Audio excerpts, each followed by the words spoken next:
இத்தனை நாளா எங்க போயிருந்தீங்க? மத்திய பிரதேஷ்ல என் வேலை விஷயமா சர்வே பண்ண போயிருந்தேன். நீங்க எங்க இருக்கீங்க, எப்ப திரும்பி வருவீங்கன்ற விஷயத்தை உங்க வீட்ல இருக்கிற யாருக்கும் ஃபோன் பண்ணி சொல்லலையா? நான் ஒரு கிராமத்துல இருந்தேன்.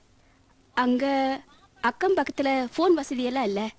அது மட்டும் இல்ல, டாடிக்கும் சரத்துக்கும் இது ஒன்றும் புதுசு இல்லையே. நான் காண்டாக்ட் பண்ண முடியாத இடத்துல போய் மாட்டிக்கிட்டேன். அந்த இடத்துல இருந்து கம்யூனிகேட் பண்ணவே முடியாது. அதனால நான் போய் ஃபோன் பண்ணலனாலும் கவலைப்பட மாட்டாங்க. இது ஞாபகம் இருக்கா? இந்த கமல், ஐ மீன் இந்த ஜிமிக்கி ஞாபகம் இருக்கா? இந்த ஜிமிக்கி எப்படி? அந்த ஜிமிக்கி உங்களுதான் மட்டும் சொல்லுங்க. ஆமா. இதோட இன்னொரு பீஸ் எங்க? இது எப்படி உங்களுக்கு கிடைச்சது? இதோட இன்னொரு பீஸ் எங்க இருக்குன்னு கண்டிப்பா உங்களுக்கு தான் தெரிஞ்சிருக்கும். கர்னல், இந்த ஜிமிக்கியை ஆண்டி 3 மாசத்துக்கு முன்னாடி கொடுத்தாங்க. கொனிக்கா ஏன் இந்த விஷயத்தை என்கிட்ட முன்னாடியே சொல்லல? உங்க 2 பேருக்கு இந்த விஷயம் தெரியாதா? தெரியாது. ஆக்சுவலி ஆண்டி ஆசையா தந்தாங்க. நான் அவங்க தந்ததை தொலைச்சிட்டேன்னு சொன்னா எல்லாரும் தப்பா நினைப்பாங்கன்னு நினைச்சேன். அதனால தான் நான் டாடி கிட்டயும் சரத் கிட்டயும் இதை பத்தி ஒன்றும் சொல்லல. ஞாபகம் மறதில இதை நான் எங்கேயாவது மறந்து வச்சுட்டு போயிருப்பேன். என்னைக்காவது கிடைச்சிடுங்கிற நம்பிக்கையில தான் இருந்தேன். காணாம போன ஜிமிக்கி உங்களுக்கு கிடைக்கல, புரியுதா? பன்வீல்ல இருக்கிற காட்டேஜ் செக் பண்ணும்போது கிடைச்சிது. ஒரு பொண்ணை போச்ச இடத்துல இருந்து இந்த ஜிமிக்கியை நாங்க கண்டுபிடிச்சோம். எப்படி ஏன் ஜிமிக்கி அங்க போச்சு? ஒருவேளை நீங்க போயிருக்கலாம், உங்களுக்கு தெரியாம இந்த ஜிமிக்கி அங்க விழுந்திருக்கலாம். நீங்க இப்ப சொல்றது பொய்யாவும் இருக்கலாம். 2 ஜிமிக்கியும் 3 மாசத்துக்கு முன்னாடி காணாம போச்சு. நான் எதுக்கு போய் சொல்ல போறேன்? நீங்க இது எந்த இடத்துல பாத்தீங்கன்னு சொல்லுங்க. மும்பை பூனா ஹைவேஸ் ரோட்ல பன்வேலுக்கு போற வழியில ஆள் நடமாட்டம் இல்லாத ஒரு பங்களா இருக்கு. அந்த மாதிரி ஒரு இடத்துக்கு நான் எப்பவும் போனது இல்லைங்க. அப்படின்னா உங்களோட ஜிமிக்கி அங்க எப்படி போச்சு? எனக்கு தெரியல. ஓகே, கவலைப்படாதீங்க, அதை நாங்க கண்டுபிடிச்சோம். உங்க 3 பேருக்கும் இன்னொரு முக்கியமான விஷயம் சொல்றேன், கேர்ஃபுல்லா கேளுங்க. நீங்க எங்கேயாவது வெளியே போகணும்னா என்கிட்ட பெர்மிஷன் வாங்கணும். அதுக்கு முன்னாடி சிட்டியை விட்டு எங்கேயும் போகாதீங்க.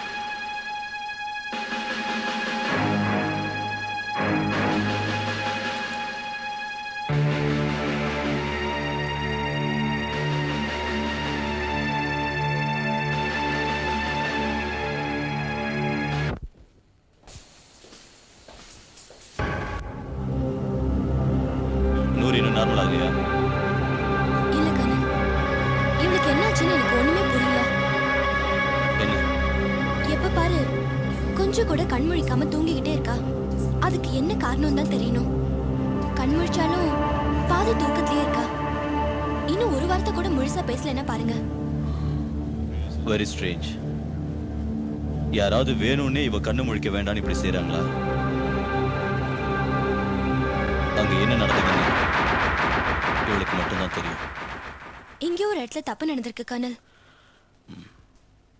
ஷீனா, நீ ஒண்ணு பண்ணு. இங்க வந்துட்டு போற ஒவ்வொருத்தரையும் வாட்ச் பண்ணு. இவளுக்கு சாப்பிட என்ன தராங்க, என்ன மருந்து தராங்க, என்ன இன்ஜெக்ஷன் போடுறாங்க, எல்லாத்தையும் நோட் பண்ணு. நீ சொல்ற மாதிரியும் இருக்கலாம். ஷீனா, இந்த இடத்துல தான் எங்கேயோ தப்பு நடக்குது. கர்னல், ஒருவேளை மென்டல் அஃபெக்ட் ஆயிருந்தா இப்படி தூங்கிட்டே இருக்க மாட்டாங்க. இவங்க தூங்கிட்டே இருக்காங்கன்னா டெஃபினட்டா வேற ஏதாவது ஒரு காரணம் இருக்கணும். யா, யூஆர் ரைட். ஷீனா, நீங்க இருக்கும்போது கொஞ்சம் கேர்ஃபுல்லா இருக்கு. இந்த மேட்ரு போக போக சிக்கலாக போயிட்டு இருக்கு கர்னல். எஸ் கர்னல், எந்த ஒரு குழுவும் தனியால குற்றவாளின்னு சொல்லல. இது பெரிய பிரச்சனையாகும் போல் இருக்கு. ஒருவேளை நூறு நம்ம கிட்ட நடிக்கிறாங்க. இல்ல ஜாதவ், இந்த கேஸை பொறுத்த வரைக்கும் நூரி ஒருத்திக்கு தான் உண்மையான விஷயங்கள் எல்லாமே தெரியும். இந்த கேஸ் நூறு கிட்ட தான் ஸ்டார்ட் ஆச்சு. ஆனா இப்ப வரைக்கும் அவளால எதையும் சொல்ல முடியல. இக்பால், நடந்த சம்பவத்துக்கும் நூரிக்கும் எந்தவித தொடர்பும் இல்லைன்னு நினைக்கிறேன். தற்செயலா அவ சம்பவ இடத்துக்கு போயிருந்திருக்கா. எதிர்பாராம நம்ம கார்ல வந்து விழுந்திருக்கா. அதோட நாமளும் இந்த கேஸ்ல இன்வால்வ் ஆகிறதுக்கு காரணமா இருக்கு. நம்ம கேள்வியே அவ நமக்கு எப்படி உதவி செய்வாங்கிறது தான். அங்க நடந்த விஷயம் அவ மனசை பாதிச்சிருக்கா, இல்ல யாராவது வேணும்னு அவளை உண்மையை சொல்ல விடாம தடுக்கிறாங்களா? அப்படி இருந்த இதெல்லாம் யார் பண்றாங்க, எதுக்கு பண்றாங்க?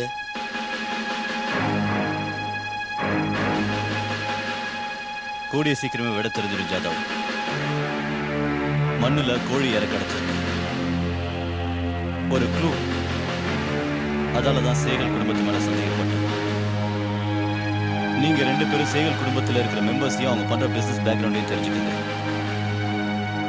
எனக்கு அந்த குடும்பத்தை பத்தின ஃபுல் டீடைல்ஸ் வேணும்.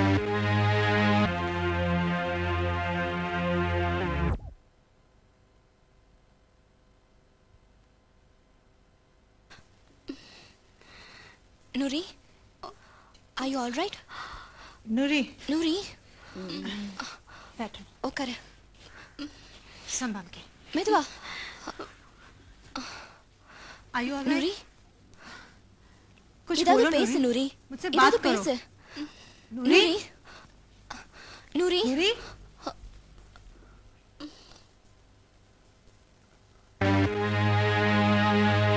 நூரி, இப்ப எப்படி ஃபீல் பண்ற? நூரி, நூரி, நூரி, டாக்டர் ஏன் எதுவும் பேச மாட்டேங்கிறா? என்னாச்சு இவளுக்கு?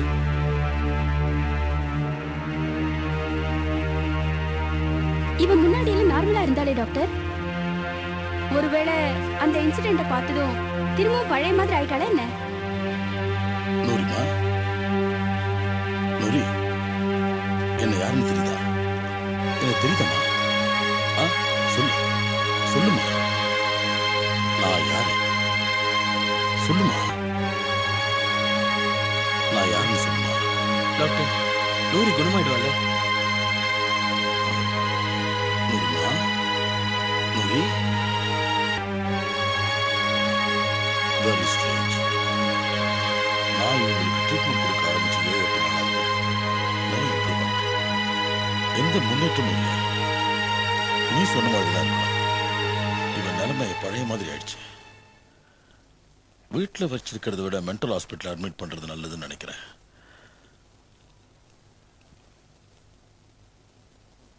அங்க இவளுக்கு எலக்ட்ரிக் ஷாக்கால ட்ரீட்மெண்ட் கொடுக்கணும். அந்த ஷாக் கொடுத்ததுக்கு அப்புறம் இவகிட்ட ஏதாவது இம்ப்ரூவ்மெண்ட் எதிர்பார்க்கலாம். Oh no. மறுபடியும் மென்டல் ஹாஸ்பிட்டலா? மறுபடியும் எலக்ட்ரிக் ஷாக்? மறுபடியும் இப்ப அதே கஷ்டத்தை அனுபவிக்கணுமா? அங்க போய் பைத்தியங்களா நான் ஒரு எப்படி? ஷரத் எமோஷனல் ஆகுறதுல எந்த பிரயோஜனமும் இல்ல. டாக்டர் இப்ப என்ன சொல்றாரோ அதுபடி நம்ம செய்யறதுதான் பெட்டர்னு நான் நினைக்கிறேன். நம்ம கூடிய சீக்கிரம் நூரிய மென்டல் ஹாஸ்பிட்டல்ல சேர்க்கறது தான் நல்லதுன்னு தோணுது. இங்க பாருங்க, எனக்கு நூறி அனுப்புறதுல இஷ்டம் இல்லதான். இப்ப அதை விட்டா வேற வழியே இல்லை. உங்களுக்கு சம்மதம்னா நான் இப்பவே டாக்டர் ஃப்ரெண்டுக்கு ஃபோன் பண்ணி இவளை அட்மிட் பண்றதுக்கு ஏற்பாடு பண்ணிடுறேன். இன்னைக்கு இவளுக்கு ட்ரீட்மெண்ட் ஆரம்பிச்சிடலாம். இல்ல டாக்டர், இன்னைக்கு வேண்டாம். முதல்ல எங்க அப்பா கிட்ட இதை பத்தி நான் டிஸ்கஸ் பண்ணணும். அப்புறமா நான் உங்களுக்கு சொல்றேன். ஷரத், இதுல அப்பா கிட்ட டிஸ்கஸ் பண்ண என்ன இருக்கு? கோனிகா, அவசரப்பட்டு முடிவு எடுக்காத. Okay, as you like.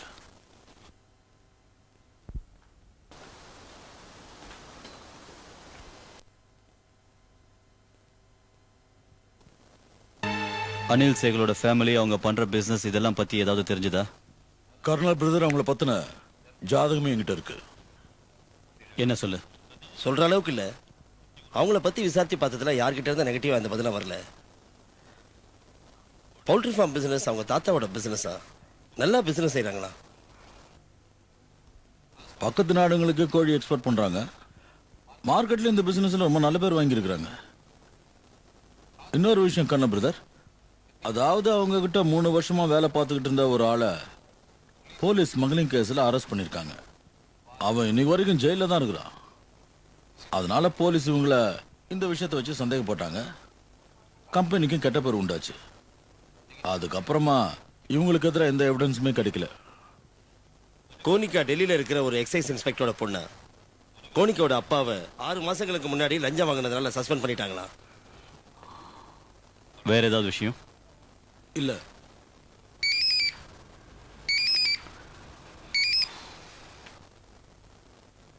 Hello kernel பரமவியோ. Kernel, நான் ஷீனா பேசுறேன். சொல்லு ஷீனா. டாக்டர் சிங் வந்துட்டு போனாரு. அவர் சொன்னதை வச்சு நூரியை எல்லாரும் மென்டல் ஹாஸ்பிட்டல் அட்மிட் பண்றதுக்காக அரேஞ்ச் பண்ணிட்டு இருக்காங்க. ஐ சி. நூரியோட கண்டிஷன் இப்போ எப்படி இருக்கு? சார், என்னால எதுவுமே சொல்ல முடியல. திடீர்னு அவளா கண் முழிச்சு பாக்குறா. ஆனா எந்த கேள்விக்குமே பதில் சொல்ல மாட்டேங்கிறா. அவகிட்ட பேசணும்னு நான் எவ்வளவோ ட்ரை பண்ணிட்டு இருக்கேன். ஆனா அதுல ஏன் எனர்ஜி தான் வேஸ்ட் ஆகுது. அவ உயிரே இல்லாத நடப்புன மாதிரி இருந்துட்டு இருக்கா. கர்னல், நாளைக்கு அவளை எல்லாரும் மென்டல் ஹாஸ்பிட்டல் அட்மிட் பண்றதுக்காகவும் ஷாக் ட்ரீட்மெண்ட் கொடுக்கறதுக்காகவும் ஏற்பாடு பண்ணிட்டு இருக்காங்க. இல்ல ஷீனா, எக்காரணத்தை கொண்டு நூரிய மென்டல் ஹாஸ்பிட்டல் கொண்டு போறதுக்கு நீ அனுமதிக்காத. இதெல்லாம் வச்சு பார்த்தா மெடிக்கல் மூலமா நூரிய பைத்தியம் சொல்றதுக்கு யாரோ ட்ரை பண்றாங்க. அதுக்கப்புறம் அவளுக்கு நினைவு திரும்பி உண்மையை சொன்னாலும் கோர்ட்ல அவளோட சாட்சியை ஏத்துக்க மாட்டாங்க. கோர்ட்ல எப்பவும் பைத்தியக்காரங்க சாட்சியை அக்செப்ட் பண்ணிக்கிறது இல்லைல்ல. Okay kernel. மார்னிங் நாங்கள் அங்கே வர வரைக்கும் எப்படியாவது அவங்களை தடுத்து நிறுத்தும். Okay sir.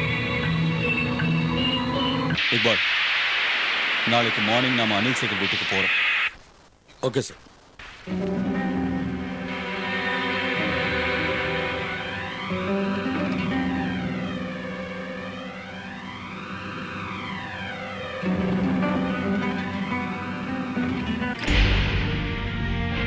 நூரிமா,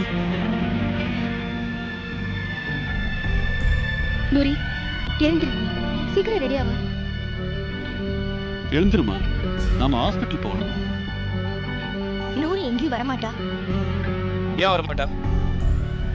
நூரியை நீங்க இப்ப எங்கேயும் கூட்டிட்டு போக முடியாது. கூட்டிட்டு போக முடியாதுன்னு சொல்றதுக்கு நீ யாரு?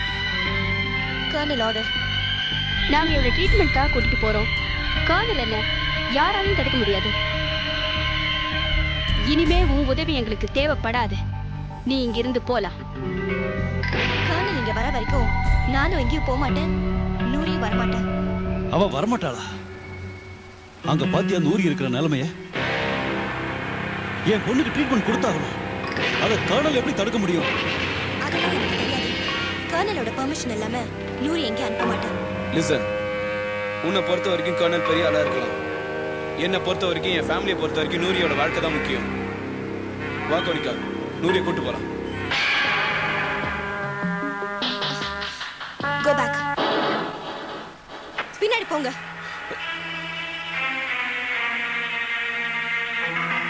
போங்க. ஏய், என்ன பண்ற நீ? I said go back. வெளிய போங்க. ஓகே ஓகே, நாங்க போறோம். உங்க கர்னல் வரட்டும். வா சரத், வா கோனிகா.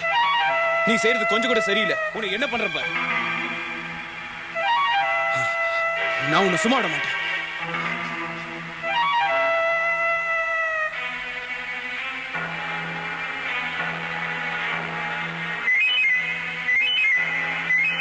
நூரி, தண்ணி குடி.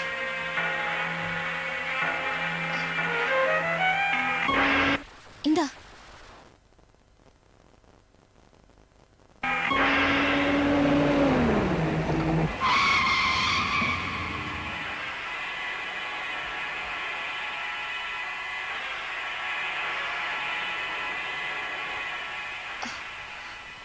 நூரி எங்க?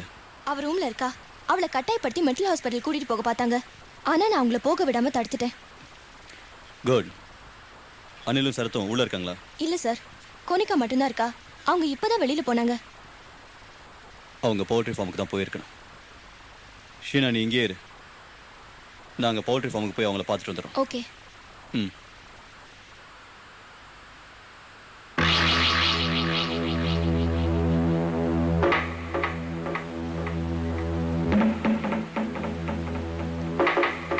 Yes sir. யார் பார்க்கணும்? மிஸ்டர் அனில் சேகல் இல்ல சரத் இருக்காரா? 2 பேருமே இல்லை. மார்னிங்லேருந்து அவங்க ஆஃபீஸ்க்கு வரல. எப்போ வருவாங்க? இந்நேரத்துக்கு அவங்க வந்துருக்கணும் சார். வர நேரம் தான். இப்போ வந்துடுவாங்க சார். என்ன விஷயமா பார்க்கணும்? நாங்க அவரை கொஞ்சம் பர்சனலாக பார்க்கணும்.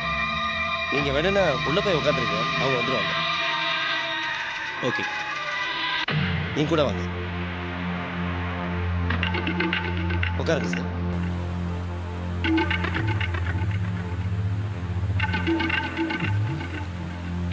சார் நீங்கள் டீ காஃபி எதாவது சாப்பிட்றீங்களா? No no thank you.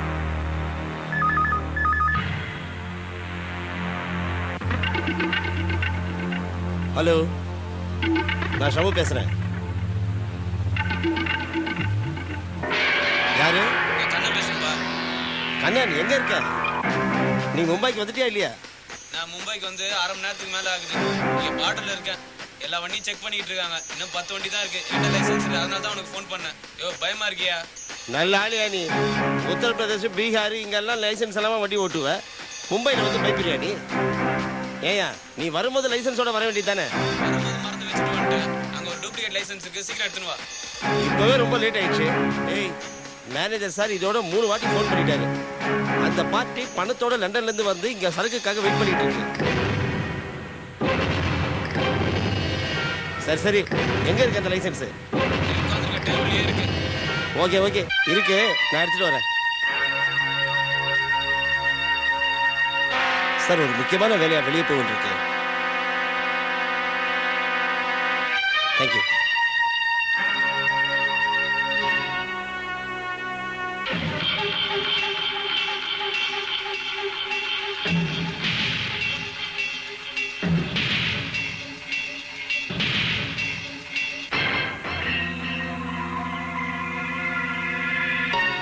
சீக்கிரம் சீக்கிரமா வண்டி எடு. சீக்கிரமா வண்டி எடு.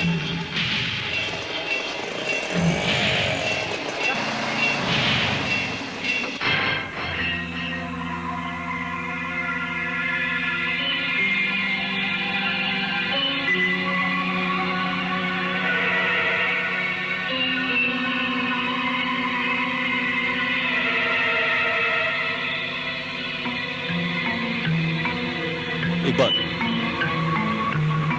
நான் டெம்போ கீழே போய் மறைஞ்சிக்கிறேன். டெம்போ கிளம்புனதும் நீங்கள் அதை ஃபாலோ பண்ணிட்டு வாங்க. கொஞ்சம் டிஸ்டன்ஸ்லேயே ஃபாலோ பண்ணுங்க. ஓகே ஓகே கண்ணா பிரதர்.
இக்பால் அங்க பாரு.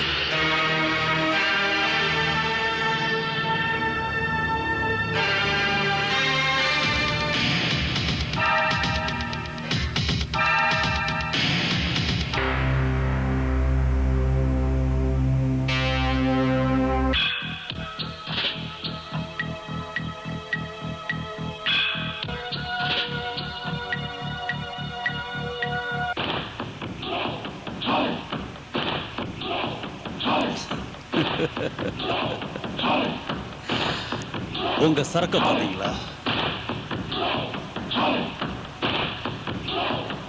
ஒவ்வொரு கோழியோட விலையும் 20 லட்சம் ரூபாய். Okay okay. இக்பால், ம்.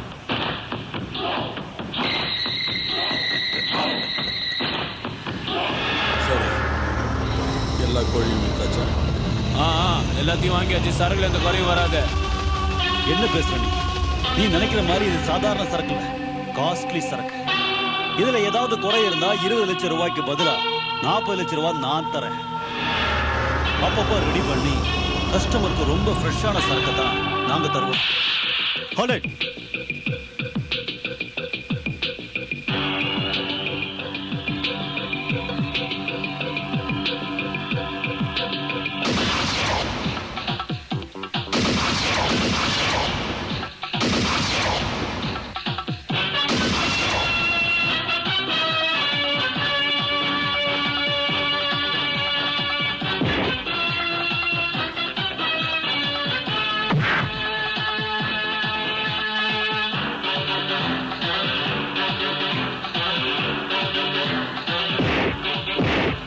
சரக்கா கட்டுறீங்க, இதை வாங்கிக்கிங்க.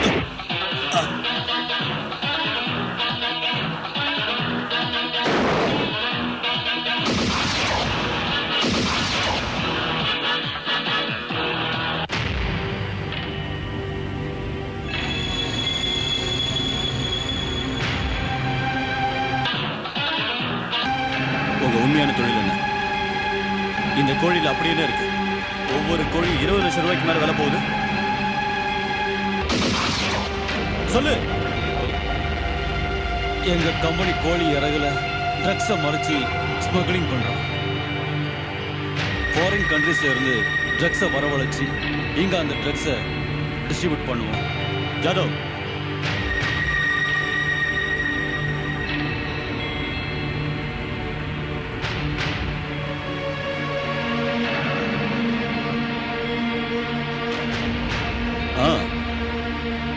நீ டாக்டர் சிங் 2 பேரும் தான் இதுக்கு காரணமா?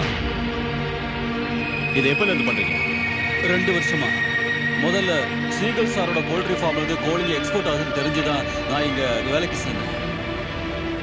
எக்ஸ்போர்ட் ஆகிற கோழிகளை யாரும் செக் பண்றது இல்லை. அதுக்கு ரெக்கையில ட்ரக்ஸை வச்சு நம்ம நாட்டில இருந்து ஃபாரினுக்கு ஸ்மக்லிங் பண்ணலாம். மிஸ்டர் சரத்துக்கும் அனில் சேகலுக்கும் இதை பத்தி எதுவுமே தெரியாதா? அவங்களுக்கு இதை பத்தி ஒண்ணுமே தெரியாது சார். மேனேஜர், யார் யாரும் கூட சேர்ந்துட்டு இந்த பிசினஸ் பண்றாங்க? டாக்டர் சார், டிரைவர் கல்லு, சம்பு, இன்னும் வேற யாரு? இல்ல இல்ல, வேற யாருமே எங்க கூட இல்ல. டாக்டர் சிங், நீங்க நூரிய மறுபடியும் எதுக்காக பைத்தியமாக்க பாத்தீங்க? ஏன் மென்டல் ஹாஸ்பிட்டல் அட்மிட் பண்ண ட்ரை பண்ணீங்கன்னு இப்பதான் எனக்கே புரியுது.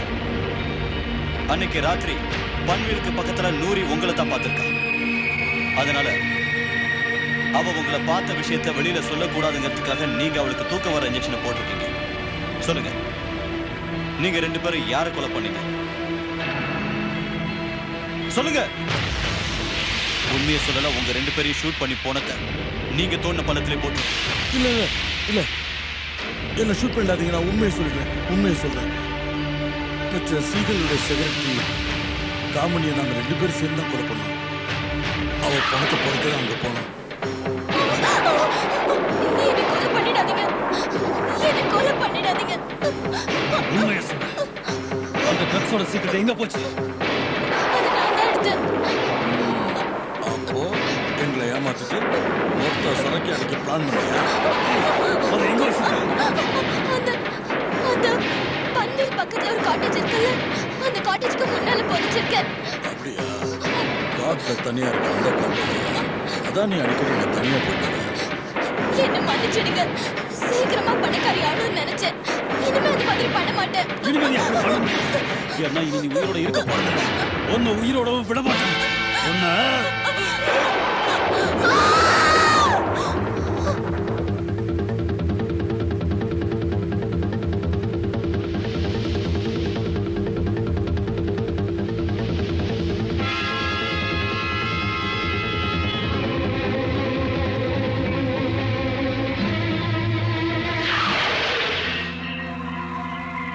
அப்படியா? அதனாலதான் அந்த மணல்ல எங்களுக்கு கோழி இற கிடைச்சது. எதிர்பாராம நூறி அந்த இடத்துக்கு வந்துட்டான். நாங்க புதைச்சதெல்லாம் அவ பார்த்துருப்பாளன்னு பயந்துட்டான். அவ ஒருத்தி தான் இதுக்கு சாட்சி. அவ பார்த்ததை கனவுன்னு நிரூபிக்க நான் முயற்சி பண்ணிக்கிட்டு இருந்தேன். அவளை பயமுறுத்துறதுக்காக நாங்க அவ வீட்டுக்கு போனோம். அவ கத்தி அலர்னா அப்ப அங்க அவளை யார் பார்த்தாலும் பைத்தியம் நினைப்பாங்க. அவளை பைத்தியமாக்கிறதுக்கு தான் நான் இப்படி எல்லாம் பண்ணேன். நல்லா இருக்கு டாக்டர். உங்களை ஒரு குற்றத்துல இருந்து காப்பாத்திக்க 2 வருஷம் கழிச்சு குணமான ஒரு பொண்ணை மறுபடியும் பைத்தியமாக்க ட்ரை பண்ணிருக்கீங்க. சரி, மிஸ்டர் சீகலோட மருமக கோனிகாவோட ஜிமிக்கி அங்க எப்படி போச்சு? கோனிகாவோட ஜிமிக்கிய காமினி சீகல் வீட்டுக்கு போனப்ப யாருக்கும் தெரியாம எடுத்துட்டு வந்துட்டான். அன்னைக்கு பார்த்து அவ அந்த ஜிமிக்கிய போட்டிருந்தா. நாங்க காமினிய புதைச்ச இடத்துல அவளோட ஜிமிக்கி கீழே வந்துட்டான். ஐ see. நீங்க புதைச்ச இடத்த நாங்க செக் பண்ண போறது தெரிஞ்சும் பணத்தை எடுத்துட்டீங்க. அந்த இடத்துல ஒரு நாயை கொலை பண்ணி புதைச்சிட்டீங்க. சரி, காமினியோட டெட் பாடி என்ன பண்ணீங்க? அவளோட பணத்தை எரிச்சு நாங்க காவாயில போட்டுட்டோம். டாக்டர் சிங், மிஸ்டர் மூர்த்தி, தப்பு பண்ணவங்க என்னதான் முயற்சி பண்ணி தப்ப மறைச்சாலும் ஒரு நாள் இல்லைன்னா ஒரு நாள் கண்டிப்பா அவங்க பண்ண தப்பு சட்டத்துக்கு முன்னாடி தெரிய வரும்.